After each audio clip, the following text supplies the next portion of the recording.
So here we need to show that the square root of 2 plus square root of 2 plus 2 cosine 4 theta equals to 2 times cosine theta. Let us begin. So we'll start the problem from the left hand side.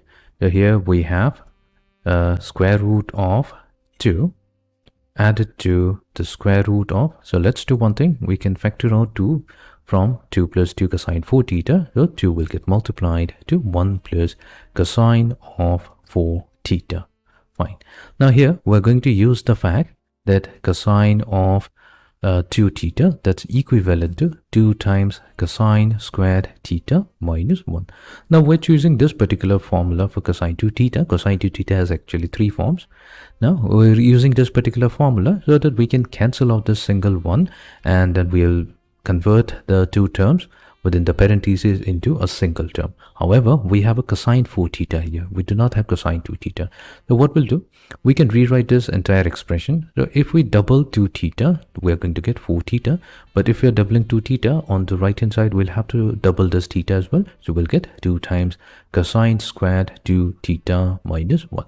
So let's use this value. So we'll get square root of 2 added to square root of 2 multiplied to 1 plus cosine of 4 theta. So cosine 4 theta can be replaced with 2 times cosine squared 2 theta minus 1.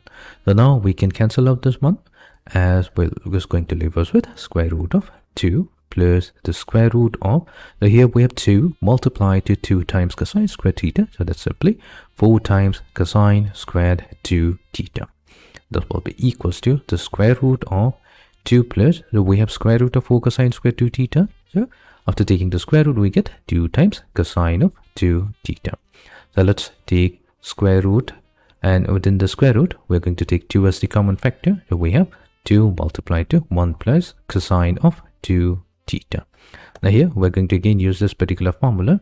So we have square root of 2 multiplied to 1 plus, we have cosine of 2 theta, but we'll replace cosine of 2 theta with 2 times cosine squared theta minus 1. That is 1 and this 1 gets cancelled out. Now we are left with square root of 2 multiplied to 2 cosine squared theta to give 4 times cosine squared theta. So square root of 4 cosine squared theta will be 2 times cosine theta, and this is the expression on the right hand side. Thus we have successfully showed that the left hand side of the expression is equals to the right hand side, hence proved.